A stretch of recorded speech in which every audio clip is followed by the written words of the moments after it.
Hello, loved ones. Hello, family, friends, dreamers, dream weavers. Hey, so I wanted to share some dreams today.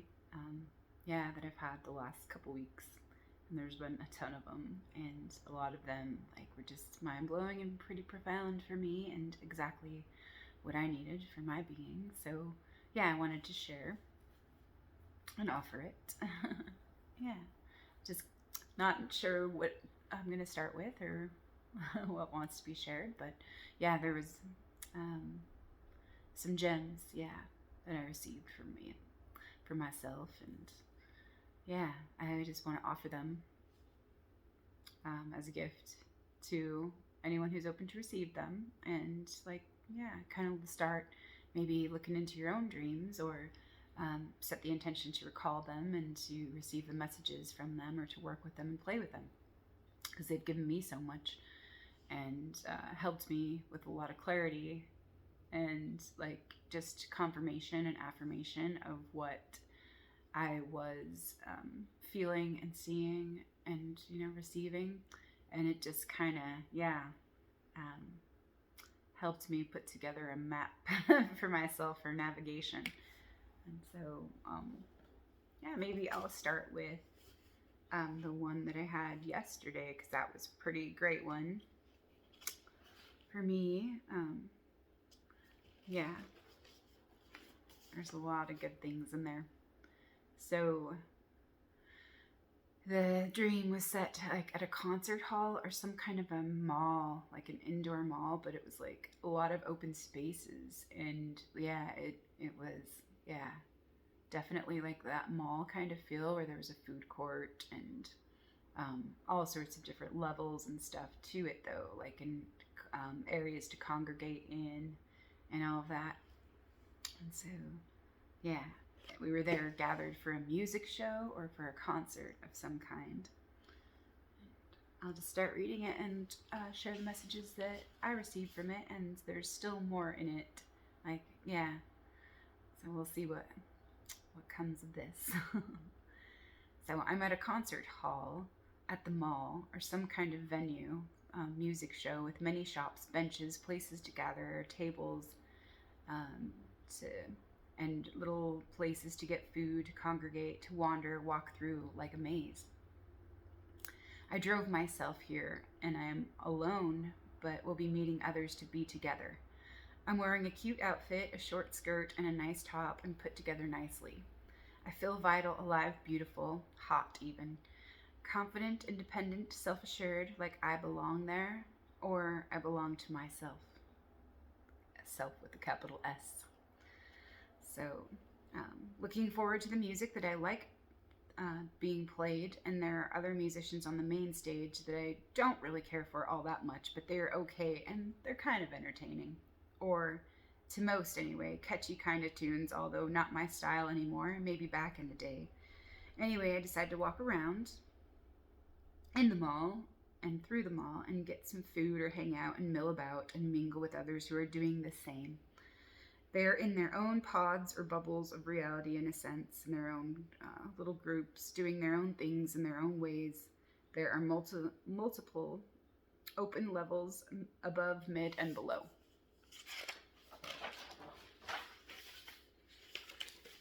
And I see one of my old teachers, and I'm not really acknowledging her or not really wanting to go talk with her because our relationship has withered and I don't really trust her with my heart or to really be there for me, question mark, or to really honor my time and energy or my boundaries or my sense of reality or my experience and my knowing.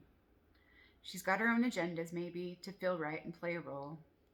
She's brilliant, but so full full of herself and her own stories.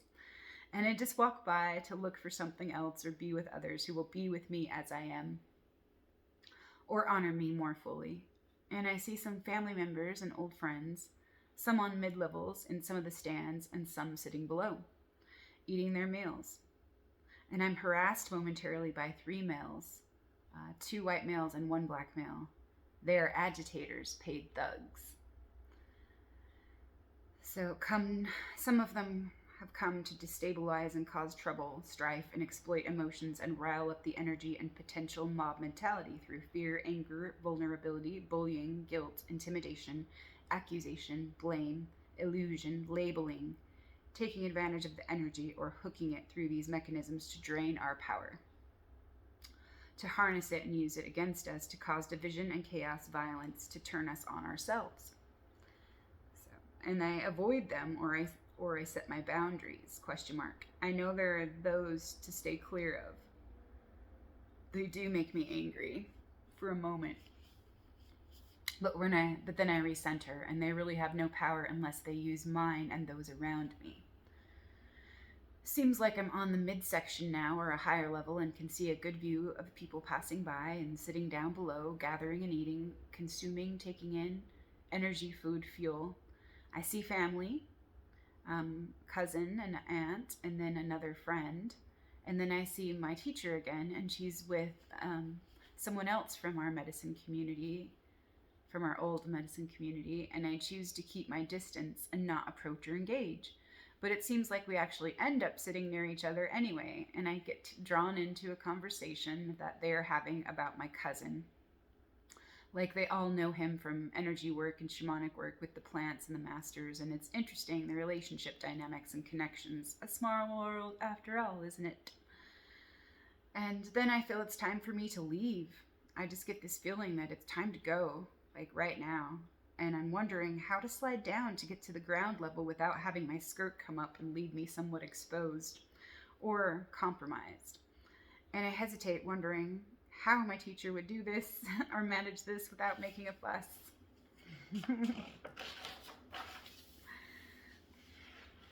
Like I'm going for like a more graceful, easy, slow, or a flowing mode, and I do a mental check to remember what kind of underwear I have on. And if it would be the worst thing in the world if I was temporarily exposed or showing my panties in my private areas. And I almost decide to just try to slip down, but then I realize there's probably another way, or an easier way to come down. So I decide to find another way, but it seems now my LSD is starting to kick in. Or activate some kind of feelings and maybe distortions or depth perception. Oh, this creates, some kinds of feelings and maybe distortions or depth perception, confusion, and quote-unquote hallucinations or machinations. And my teacher stops me before I go, and she comes up to thank me for the gifts I had sent her and the other friend about a month ago. They were 2 crystals. One was warm, textured, and roundish, and one was cool, smooth, and cubish or rectangular. And I had completely forgotten that I had sent these as a gift to her, as an early Christmas present or as a thoughtful gesture.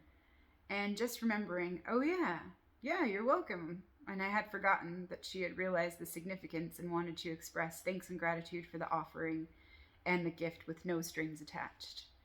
Maybe just seeing the fullness or the generosity that has been shared or given and now received fully with the acknowledgement. And we exchange a few words, and she says, okay, well, let me take some photos of your heart to show you. And it's like an instant Polaroid camera.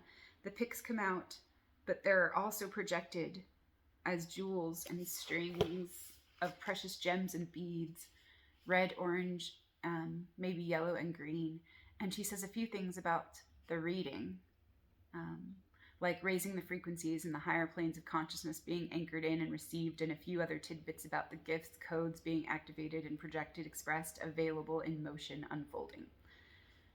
And I'm pleased and surprised by this unexpected offering in exchange that is received with wonder and humility, no expectation, and I know it's time to leave again. So I'm looking for a way down, and I feel I'm getting higher with the LSD and feeling a little bit wobbly and unsteady on my feet, a bit disoriented and challenged. And I see another friend from high school sitting below on a bench, and I stop to say, hi, my acid is kicking in. Because me and her used to do LSD a lot together. And so it was just kind of funny. But I'd see her and just, I was kind of maybe asking for help in a way, but not asking for help, like being vague and just saying my acid is kicking in right now. So Yeah, I'm feeling a little bit disoriented and challenged, and so I'm not sure how to get safely down. And she just kind of is amused with me, and she's really no help at all to me. And so I leave and I find another way down, and I'm looking to find my way out of this labyrinth type maze of multi levels, and then those three guys come up to me again, and they try their best to intimidate me and bait me into making me angry. And all they need is a little outburst or something to spark some rage and chaos. And I know what they're doing, and I say a little "fuck you" or "fuck off." And I don't feel very safe, but I know they can't really do anything to me without my permission and participation and the emotional energy of myself and others. So my little "fuck you" energy brings a little, "What? Fuck Black lives, did you say?"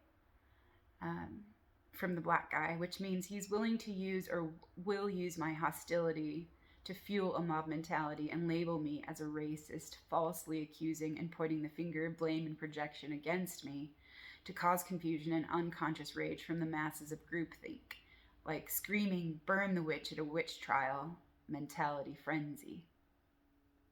A blanket labeling and accusing, scapegoating, potential baiting going on here, and I understand what they're attempting to do here. And the messages I got from this said, don't compromise yourself or your energy through comfort, ease, and familiarity or history, or be exploited through lower or misdirected energy, emotions, or psychological vulnerabilities. So I feel very angry, but I use restraint, and I'm wondering how I'm going to get home now. I seem to have left my purse somewhere, and it could be anywhere by now, being ruffled through or spread around. And I consider going back to look for it, but I have my keys to my car, and I wonder if the real value isn't, if it just isn't worth going back to search for it. Maybe I should just cut my losses and let the old bag or the baggage go. And revaluing of things, and like I'm reevaluating things and weighing the value of, do I go back for it, or do I just protect myself, because that's what's more valuable than going back for an old bag that maybe I can just leave, I can just let it go. And so I also wonder if it's safe and responsible for me to drive home from Farmington, because now it seems like I'm at Lagoon, an amusement park. If it's safe for me to drive home all the way from Farmington back to West Jordan area from Lagoon while tripping on acid, and I'm debating about just taking an Uber ride home and coming back later for my car when I'm clear-headed and more able to consciously drive. And just removing myself from the situation, detachment. And so, yeah, that was a little interesting dream there. Which, yeah, I had a lot of good themes in it, like using my power wisely, and no one can use it against me unless I give them permission to. And yeah, and I'm the one that uses it against myself. Like, I've been the one that uses it against myself the most in certain ways, like when I distrust myself or when I have self-doubt, and then I want to look for an easier way, like that's maybe seems or appears to be a little more graceful. But yeah, this is kind of funny. And I just, end up freeing myself to leave and let go of the baggage that I left behind. So that's interesting. And so, yeah, what I kind of like, just some thoughts I wrote down about this is like differentiation and separation and belonging, distance and discernment, detachment, discrimination, restraint, attention, navigation, using inner guidance to navigate or override. And I don't need to overthink, just trust my instincts, trust my knowing and intuition and my gut feelings, keep my emotions in check and direct them wisely, be aware of self-doubt and old patterns of sabotage. I don't need to cling to what's being left behind or what's been left behind. And as I was waking from this dream, I had like this kind of mild adrenaline rush where I was just like so irritated, and I was like, man, you guys are fucking retarded. Because because of the stuff, like, yeah, how we can get so, like, sucked into something through our emotions and through our self-righteousness and things. So I woke up feeling a bit angry and annoyed and a bit self-righteous when thinking of those three guys and the lies, the sabotage and bullshit, the mob mentality that's used to distract, to destroy, conquer, and divide, or hypnotize and use others through their blind prejudices, preferences, idealism, pride, self-righteousness, and misdirected, foggy perceptions and energy. And so, yeah, like the depth perception and, like, yeah, not feeling very stable, I guess. Like, kind of felt like almost on, like I was on a cruise ship in a way. Like, yeah, um, it's just a strange feeling. Yeah. And my first thoughts were sheesh, motherfucking stupid fools, lol, freaking idiots, lovable retarded goobers, ha. And I was that riled and irritated, charged. Like, when I woke up out of that, I was like, so I'm so sick of the bullcrap manipulation, the blind and clueless machinations, the ego lies, mixed stories, identities, usurpation, and hijacking of the mind. Clearing all this shit really through my dreaming, sleeping, and awakening. I reclaim my mind. Yeah, there was that. And then, yeah, there were some good messages in that one for me. Yeah. And so, yeah, I hope some of you appreciate that. The dreams can be fun. Yeah. It can be all sorts of fun. Yeah, to look at and just to remember and just to see into. So, I had one this morning that I remembered and I recalled and I wrote down, and I'll just share it with you. There's not a whole lot to this one, like, that I've really looked at yet, but I feel like there's more in it for me, like, to see into. And yeah, so I just wrote down some things this morning about it and haven't done a lot more writing today, actually, than I have in the last little while, but just been, yeah, enjoying some other things and everything that I get to choose to receive for me. And so my husband, I just wrote, like, sent down some keywords. So my husband, Scott, a nursing home, a hospital, a hotel or motel, a store. My sister, my twin sister, went shopping with Scott. They've been unable to sleep, so they've been doing errands or keeping busy with tasks and self-care, but in a way, they're hurting themselves.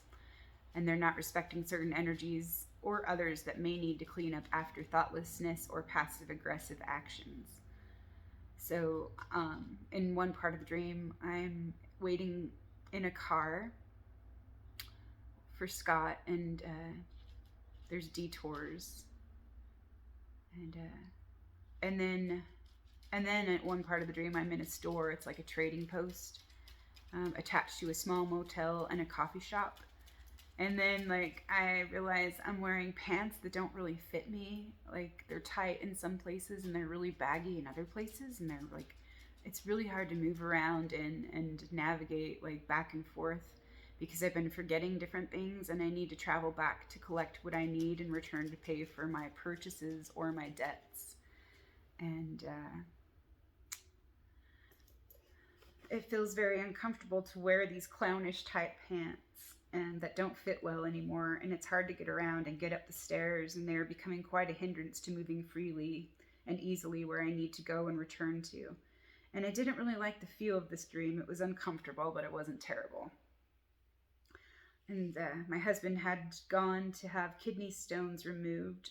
Buddy had hurt his head, his forehead. He was like, yeah, he had fallen down and yeah, he was bleeding and, like, yeah, he just had, like, this, like, kind of, yeah, this wound that was kind of spreading out from the middle of his forehead.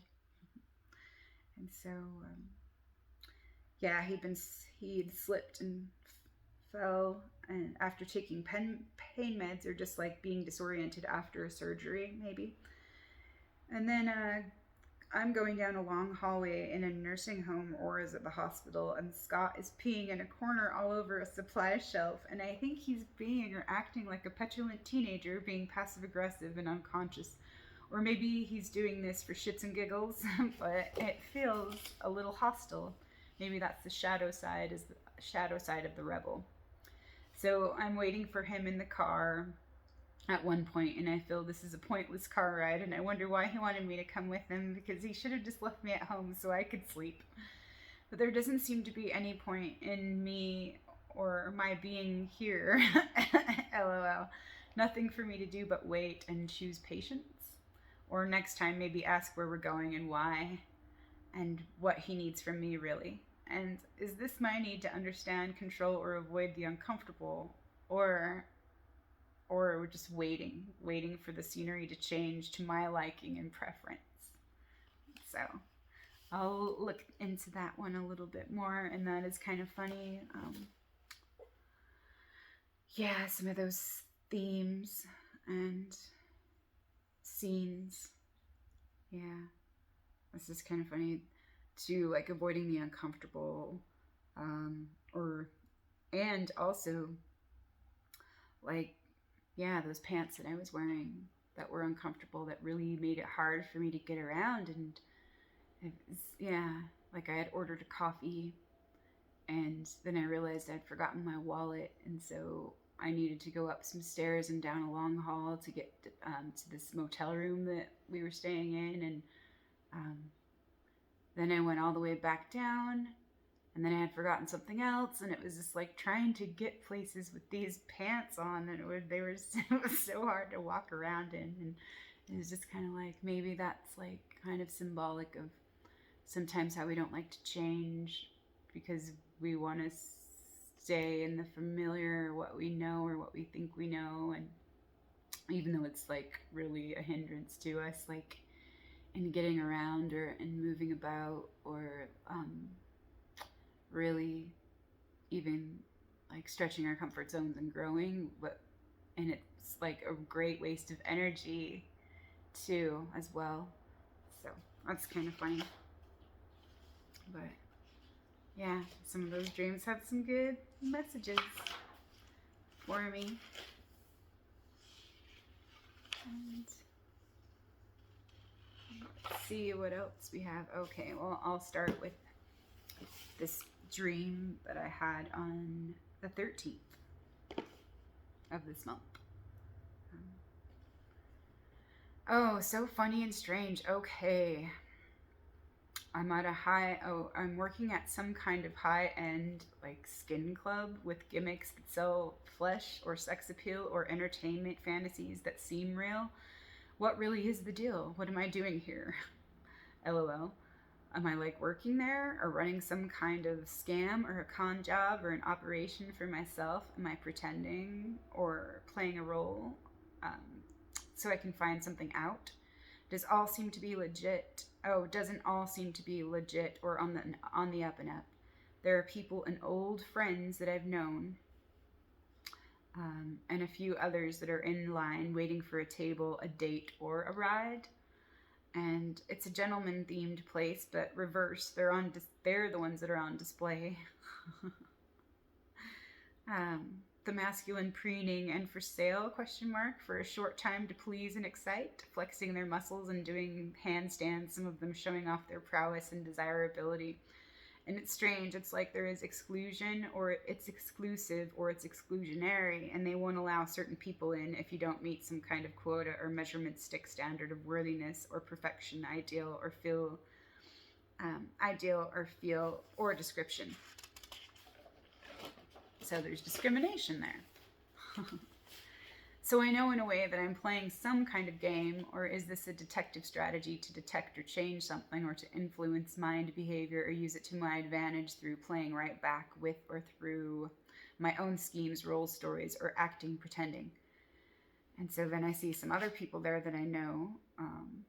And anyway, there are dinner tables and there are stages for these dancers or performers to show off their wares and skills themselves. Yeah, desirability and value as a commodity that can be sold, bought, and purchased for a limited time. Entertainment value and enjoyment, false light. But I seem to fit in and belong there, or am accepted as a part of the scheme. There is something unique about all these players on the scene. They seem to stand out in certain ways. They aren't really people that we'd see every day. Their differences make them special or sought after, almost like Cirque du Soleil. Soul, LOL. The one doing handstands in a loincloth is a midget. That's like what it was in the dream. He was in the dream. He's muscular and super flexible and strong and able-bodied, skilled. Solid, centered, core balance. Anyway, it seems that I'm taking orders or playing at doing so. People gathered around tables, sitting with some of their hands or arms raised up to signal me or another server or order taker. There's a blonde woman sitting with family members who seems to know or wonder if I will take her order. Will it really show up? Because she seems to notice that I'm focused on something else, or preoccupied, or my agendas may be more obvious to some who have insight, or some intuitive knowing. But I nod to her as if to say, yes, I'll take your order and I'll put in the request, although I may not be here when it comes up. Something like that.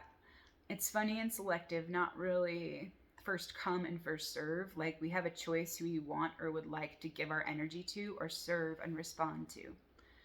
So I passed a few others and I felt led to her table or to her group. And there's a woman there who reminds me of Angelina Jolie or a character, Lucretia from the show Da Vinci's Demons. The staff and most club members don't like or care for her. They don't think she really belongs there.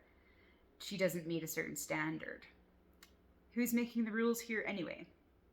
It's funny and silly and strange, and it's like we've been given or dosed with some kind of drug, psychotropic or psychedelic, and mine either kicked in or I'm seeing things as they are. She all of a sudden has 3 and then 4 eyes, like some kind of alien, and now she doesn't seem to be as attractive anymore. More like a plain Jane than I had seen her before, and I'm talking with some guys about how I don't really feel like I really belong there because I don't see myself as being worthy or enough or lovely enough to be there. And they're shocked and in disbelief that I haven't realized my natural beauty or seen myself as they see me or have seen me. Is it all just an illusion based on our beliefs we have about ourselves and each other? Others' eyes seem to change right before our eyes, and more eyes now than normal as we've seen or been able to see before. Strange to see their faces change when their eyes are revealed. When I'm explaining this to a few guys, it's like they're saying, really? You really can't see how beautiful you are? And I'm nonplussed and like, yeah, I'm not sure how you see me, but I've had a different view or perception or lens my whole life, and that hasn't really allowed me to see through my true sight and my true eyes, my true light, until now. And then I start seeing through my own eyes after I'm shown what I look like or how I appear from or through others' true eyes. But how are they seeing me? How do they gaze or really interpret me and my natural beauty and my feminine energy? And sometimes it feels easier not to see how they see me because I'm frightened in a way that they want something from me, and I might get sucked up or swallowed and pulled into their game of or the gaze and the false image of me. And there was more to the stream that I woke up at 3 a.m. This is what I can recall this morning after waking up at 5 a.m. So my dog woke me up at 5 a.m. and I felt the bed shake and a vibration in my pillow that seemed to vibrate through my left ear as I was in and out of sleep or in the middle of waking and dreaming. And I almost thought it felt like a mild tremor or a little earthquake. And then I realized that my husband wasn't there. He was up already, and I felt disoriented for a sec. Kind of woke up and was like, did you feel that? What was that? And then but there was nobody there in the bed. So it was weird. Like, it was really strange. Like, I think, I don't know if it was my dog that, like, shook the bed. But, like, I felt it, and it was like, oh, well, I guess I was in and out of sleep. And it was like I even, like, saw this pattern that went, like, kind of, like, penetrated through, or, like, this vibration that went through my left ear or something. And so that was a little bit strange. And, yeah. and it felt really weird too, like just the way that it happened. Like, yeah, it was strange. That's why I was like, I thought it was some kind of earthquake or something. But yeah, so that one was fun. So yeah, about seeing and how, yeah, how we do have insight and how we do have like preconceived notions though, and about like what value is and about what beauty is and about what worthiness is and standards that we have that may not even be our own standards, but it's like the group or like some kind of false standard or some kind of implanted belief or some kind of learned standard of false false perfection, false beauty, false light, and then seeing things as they really are, and then seeing ourselves as we are. And then, yeah, are we dishonoring, you know, beauty in ourselves by selling ourselves short, or by, yeah, selling others like as a commodity and selling sex, like, you know, those kinds of things. Like, are we devaluing like the true worth and our true value by, yeah, participating in those things? Yeah. And so, yeah, it's interesting to look at all of those things. What do we really value, and what are we worth, you know?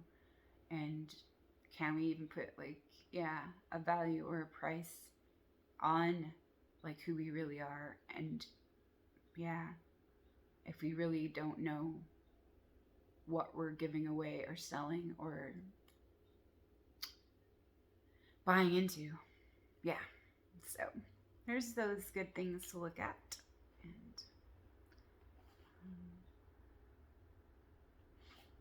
yeah, there was a couple of dreams from this last couple weeks. I filled up this journal the other day, the 12th, and I had started it on October 23rd. But like, yeah, I filled up so much of it in the last week or two. It's just been a lot of dreams and just a lot of streams and that I've been working with and working through.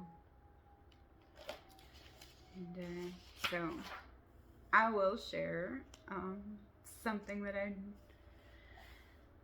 the dream that I had on December 3rd. And we'll see where this goes, where this leads. So, yeah, this is a little bit personal and more so because it's like kind of a reflection of some family patterns and dynamics and some personal history with the sibling, and that has been close to me in certain parts of my life, and that I've, yeah, kind of felt bad about, like not being close with her for seems like a long time, but especially like this year haven't. Feels like some bridges have been burned and some trust has been broken and some feelings have been like really hurt. And yeah, but there are some themes in here that really did need to emerge and need to come up for me in certain ways, because it was helping me look at different dynamics and like yeah, differentiation about what my part is and what her part is, and like being accountable for my part and not taking on the responsibility to make things better, to smooth it over, and just letting it be what it is and how it is, and letting her be how she is and as she is, and letting me be as I am, as I'll be, and all of that. So yeah, I'll just share it with vulnerability and authenticity. So I wrote, holy shit, what an intense, potent dream. So in the dream, I was kind of losing it at my sister and unleashing a sling of profanities, anger, insults, and saying, you motherfucking blah, blah, blah, you, and you, and you, and you, and you, and you. So pretty much you are an effing stupid blah, blah, blah. Not really cow, but you fucking asshole, clown, maybe motherfucker, stupid, self-absorbed idiot, selfish asshole, know-it-all, blind cow, that kind of thing, letting her have it, telling her what I really think through this deep anger and rage that's been repressed, dismissed, and not allowed to be expressed or confronted directly.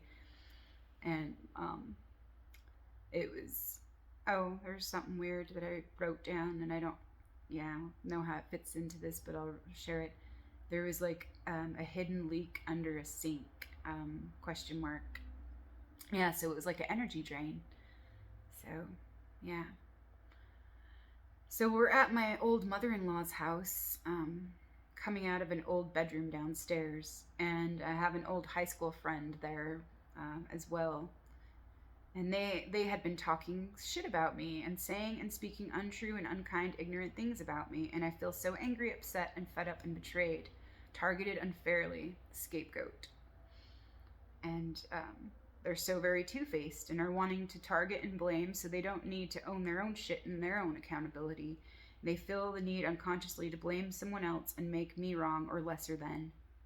Um, they're making assumptions.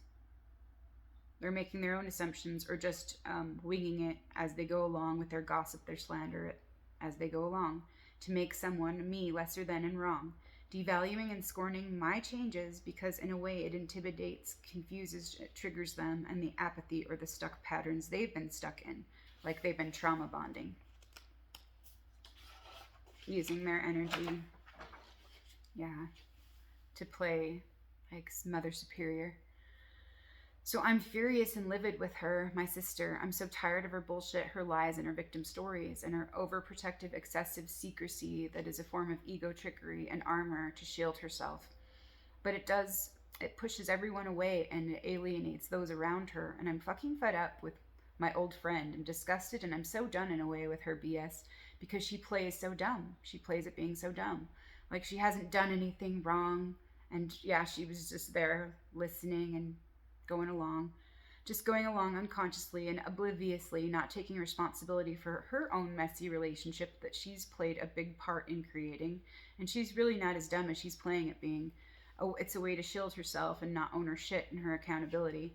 And I'm so irritated with her, but not enough to waste my energy trying to explain or engage with her. And it reminds me of when we were teens and in our early 20s when she didn't own up to her part in things, and I felt so very betrayed by her. When me and my first husband lived in this home, and yeah, and she did as well. She moved in there for a little while as well, and then I moved out, and yeah, I feel like she turned on me, and so that was like bringing stuff up from the past there, and I feel betrayed by my sister and the boys of the home. Um, yeah, they were once my family.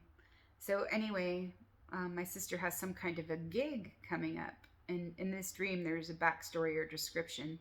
So my friend and my sister had been doing some kind of karaoke or something like that at a bar, and my sister had sung a song that was a recording of someone's comic material or routine, and she was skilled in the ways that she delivered and executed it. Um, there was some clever but immature lines and rhymes, maybe something by the South Park guys or the like, and she did do a great job keeping up with the lines and the rhymes. Lots of practice to get it just right, lots of repetition and silly lies, entertaining but contrived and unoriginal, but still she really did perform well and impressed and entertained the room or the group of people she was a part of. And she got some notice and praise and acclaim for her efforts and skill to deliver this cleverness and entertaining song or rhyme or performance through her own style or ways of being, or delivering this comedy tragedy through her own voice. And she did execute it in a masterful way because of all that practice and energy. And she can be fun and light or act that way anyway, and that is a part of herself that she shares with others to connect and to feel right about herself. And that is one of her skills to develop and own for herself more authentically and more fully, personal strength, a part of her personality. And she was brave and outwardly social, and she did a great job. So they offered her a little part in a show for her to perform another live show or a small gig at a larger event that would include more people, like a fair or some kind of other venue. And she kept this whole thing to herself, secrecy. just from me. She kept it from me. And when there was really no need to, and I feel annoyed that she's pulling this supposed leverage of secrecy because you don't know me or what I'm really thinking or doing kind of a thing. And that gives you leverage and power or something. I'm not sure what that's really about, and I think I'm taking it personally. I'm offended by the sheer stupidity or immaturity, the lack of trust and faith in me and my abilities to receive her or show up for her or support her. I don't know, but I do feel a momentary jealousy or an envy, maybe an old sibling rivalry, question mark, when I find out that it's what she's doing or gets to do, but really it passes quickly and it feels out of the blue. And then it's like, oh wow, good for her. And that's kind of cool, but it's really dumb that she kept it a secret or she kept it to herself. And really, it's not really a big deal. But it is, like, in a way too, because it's meaningful and cool for her to be recognized or to be able to fill a crowded room and perform with her skills. And I feel that she's being asinine in certain ways, and it was so very unnecessary to conceal this from me. And I wonder why she lives these lies or tries to hide or plays this game of cloak and dagger secrecy with me. And that's part of the reason I'm going off on her, because I'm so fed up with the energy she spent to keep me out or at arm's length or to shut me out, to keep me separate and distant from her, creating a rift between us and then blaming me for not being there or being supportive of her or for her ego image. And for her soul's dreams. And how do I even compete with that? Her ideals and desires that I should have shown up in the ways that she needed when she pushed me away and kept so many secrets. Because she enjoyed the feeling or the cloak, that the armor of contrived and controlled mystery. And she's so clueless how her actions have isolated or separated her from me and has torn her from me. She refuses to take her accountability, and that's why I've had it up to here, and I let her have it in a storm of angry, colorful language and rage dumping. So many hurts and resentments, so much energy invested in living a double life. One where she plays at being such a victim, and one where she lets go and channels or directs her own creative power, and it's done our relationship a very big disservice, and she has made the scapegoat and the villain. She has made me the scapegoat and the villain for her to reinforce her own story of convenience, or because of projections, a form of self-deception and self-righteous arrogance, ignorance, automatic defense or defensiveness against me. And she won't admit or own up to her own stories and her false ways of being, her saboteur energy. Why? When it's so flimsy and unnecessary to keep this old tired pattern of blame, victim, sob stories going. A protective strategy and resentment of me, and I'm so very angry with her for not trusting me or letting me in and keeping me at a controlled distance. So then she can blame me. When I decide it's time for me to keep my own distance and go my own way, yeah, I'm the villain. It seems like a mighty wind was coming out or radiating outward from me when I was finally able to express what I felt and all of this pent-up frustration and hostility. Wow, I'm so fed up with her bullshit and her envy or her lack of participation, accountability, and honesty. Her secrecy and mechanisms of control and baiting me and sucking me back in with breadcrumbs. Just enough to make me stay in this old pattern. And I'm so done with it because it feels so very shitty. So I'm furious and I'm so done. I leave the house, my former in-laws' house, and my little girl is with me in the car. She's really young. Is this my inner child? Innocence? And my sister may be in the car too, or what? She's there, but she's really not. Maybe it's a ghost, disembodied part of her, or maybe a projection, my projection of her, or a part of her that I'm still holding on to, or I haven't let go of. That's weird. But I'm driving and making my way home around curvy and winding, waving, weaving roads and lanes, and I'm traveling in my own lane and making my own way home past others, and I'm passing a cop with momentary concern, and then I realize I'm not worried because I'm my own authority and they have no real power over me. Anyway, I'm still feeling upset or an adrenaline rush from what just occurred at the house and the feelings that brought up around my sister and my old friend, the Glimmer twins, the gossip, trauma bonding, pity potty party stories that they like to repeat, recycle, and retell. Retails, lol, irritating. And my daughter and I arrive home, not to any home that I really have in real life, but it was just a home in the dream. We go into a big garage where there are couches and various things around. It's like a storage room or an overflow room for extra stuff in the house, where there was no room or place to put all of these things yet or arrange in order for them. And there's old stuff and clothes on the couch and various living room things. And while I was writing that down, I was like, funny puns. So, various living room things. And my daughter is tired and she's asleep on the couch, and I sense some kind of danger approaching or coming up. And I grab my gun and some ammo, and I'm about to start loading a clip when I hear two male voices coming outside from the door of the garage, and I hear some of what they are saying about how no one is home and how the mom of the family will be there soon, though, or something.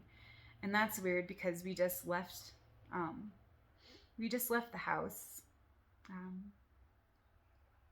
and they were referring to the mom of that home. And so, yeah, that's strange. But we're maybe in another loop, but a different place, in a second home. But I have two bullets in my hand as I was loading or getting ready to load, and this is quite a large garage, and I'm wondering if I can get to the door really quickly to lock the bolt of the door before they come and break in to enter. And I leave my gun on the other side of the room, all the way against the far wall, and I think I had a momentary awful thought right before these two males showed up about killing my daughter and maybe myself with these two bullets in my hand and my gun. And that makes me feel so awful. It brings up feelings of shame, pain, and guilt, and I'm riddled with feelings of guilt. It makes me feel so sad that I would even consider something like this, because I know harming her would be like killing myself, because she is everything to me. She's so much that I love. The guilt, shame, and the pain, the deep feels. I shake it off to deal with what's now, and I come back to myself from this momentary lapse of judgment or a morbid way of thinking, and now I'm in hyper-protective mode.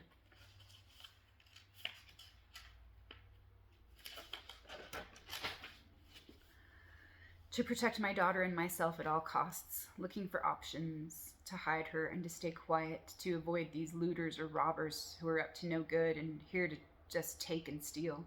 And I think they are just about ready to come in through the door, and I need to act quickly and choose my move. Do I hide her? Do I block the door? Do I run back for my gun?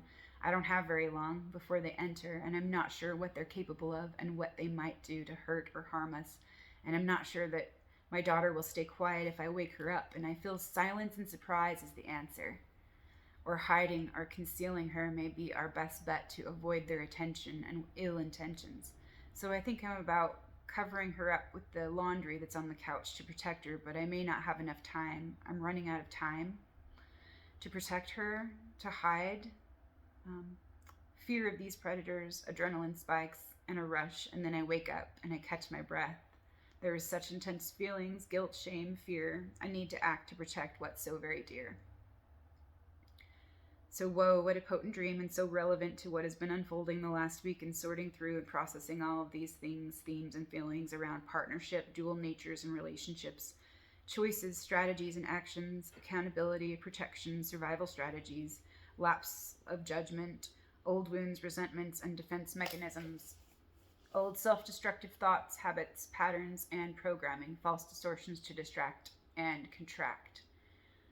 Kind of fits in with my feelings of rage, resentment, expectation, irritation that I've had with my sister, mostly about shutting me out and her strategies of secrecy.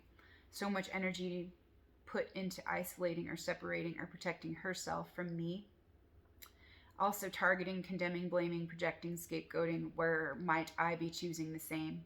Or falling back into this unconsciously? Or other strategies to hide me, to hide my pain, or my vulnerabilities and my strengths, to hide from others, the world, and myself. And then there's the performance practice for others' approval or entertainment, and for recognition or belonging or reinforcing ego or victim hero judge stories and image, or is it for comfort and enjoyment, comfort zones? My preconceived notions of how I'm supposed to be or I'm supposed to be received. as perfect or getting it right or working so hard to wow and win the crowd.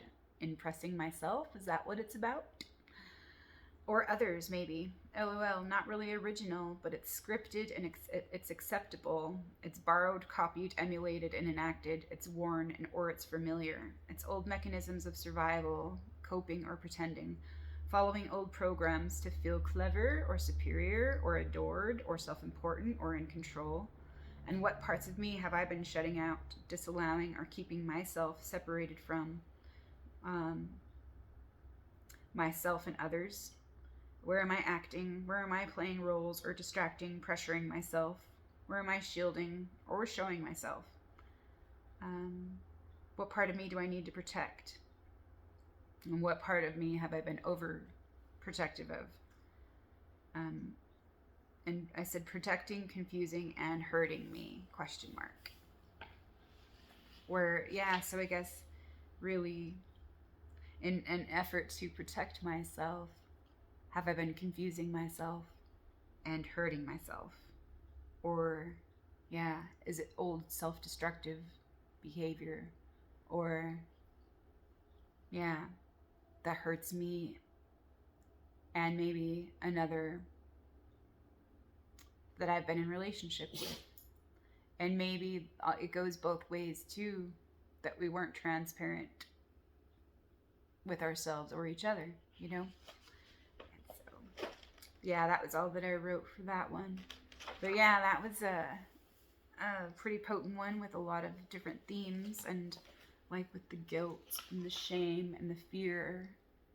And like, yeah, I can see how through those feelings of guilt and shame and fear, how we slip back into survival strategies or what's familiar. And yeah, and how we play at being, or how we pretend and act to entertain rather than just choose authenticity or allow ourselves to be authentic, or yeah, show ourselves as we are, share ourselves as we are, willingness to be vulnerable and imperfect. And like, why are we hiding from each other, or yeah, or ourselves? Like, what do we feel like we're protecting, but are in an effort to protect ourselves or our ego or whatever, are we harming ourselves or harming our relationships? And so yeah, that's some good stuff to look at there. And yeah, maybe yeah, one of my worst fears that I realized, yeah, a couple years ago, and then kind of like it was brought up again recently this year. It was like, oh yeah, one of my greatest fears was hurting those that I love the most. Like that I've been, you know, responsible for hurting them, even though I meant to protect them, even though all intentions of protecting them and making sure they weren't hurt. And then seeing like how actually in certain ways I actually did hurt them, and like seeing how in different ways I had hurt my daughter emotionally, through emotional toxicity, you know, when I was younger and I didn't know better. When I would binge drink and things, and then turn to her sometimes for emotional support when she was young. And I kind of had a lot of guilt about that, and a lot of shame about that, and probably fear that,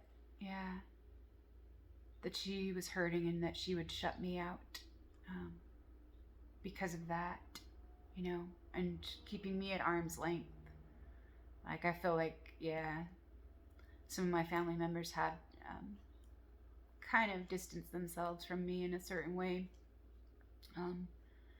And it's been about like a conflict of beliefs, or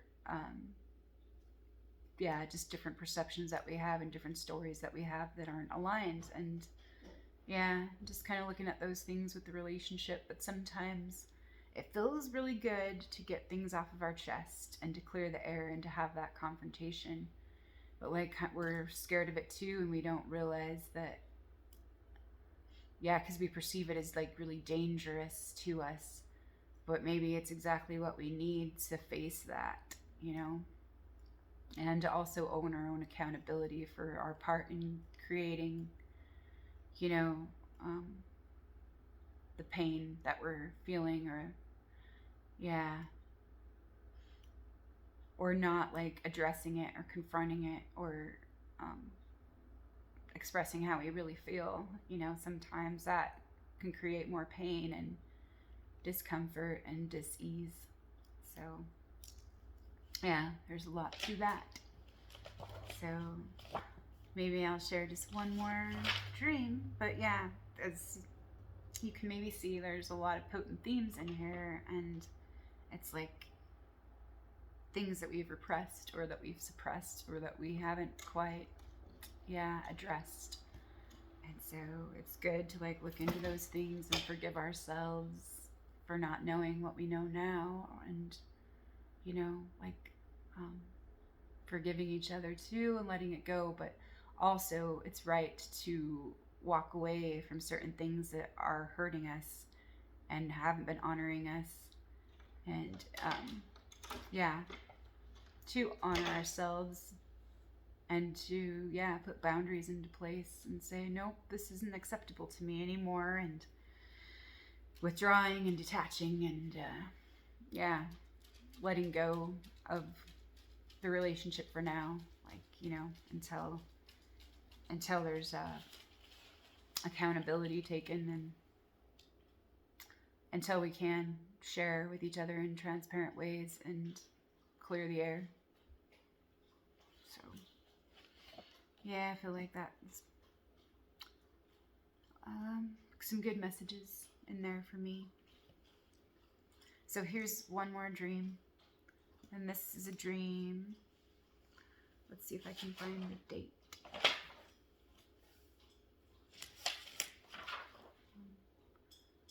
Oh, this is from November 28th. And I had a lot of them.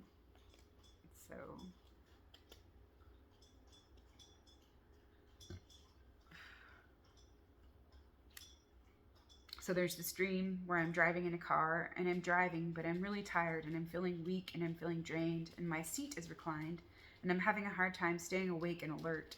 And I ask for help. I ask my husband for help. So he helps me put up my seat or elevate my seat so I can be and see the road up ahead of me. And this does help, this small little thing. And my daughter is there as a younger child, and she is with us. For some reason, we need to go shopping at Kmart for something. And we go in, and we're not wearing masks. And there's a second of hesitation before going in, but people are milling around in the store, sort of oblivious, some masked and some not, maybe almost half and half. And we go down an aisle, and we see some old friends of mine and maybe their son. And they say, hello, what you doing in here? And it seems to be the old Kmart store where I used to work at one point in the past when I was pregnant with my daughter. And my daughter is being silly, and she has some used panties as a scrunchie in her hair. She just used a part of her old panties to make a scrunchie for herself, for a ponytail.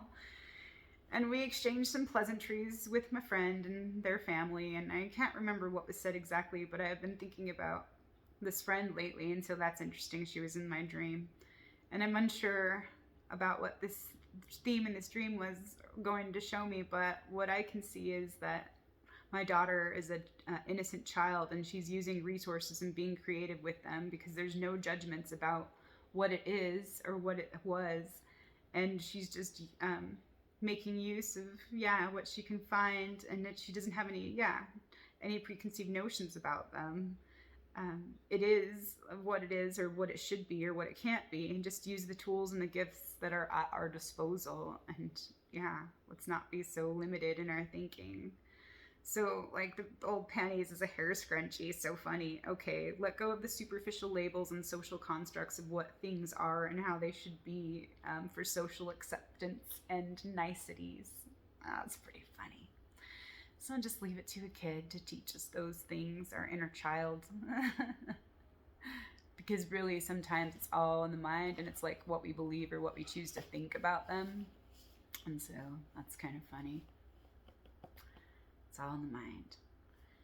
And yeah, there's so many more dreams. And there was, yeah, a lot of other potent dreams too that had to do with like some things going on with like the personal and the collective. And maybe I'll share that at another time. But yeah. So I hope you enjoyed listening to some of these dreams and some of these crazy antics that play out in our psyche and have like amazing messages and gifts for we to see into and to play through and to like look into. And so happy dreaming and happy alchemy and happy new moon.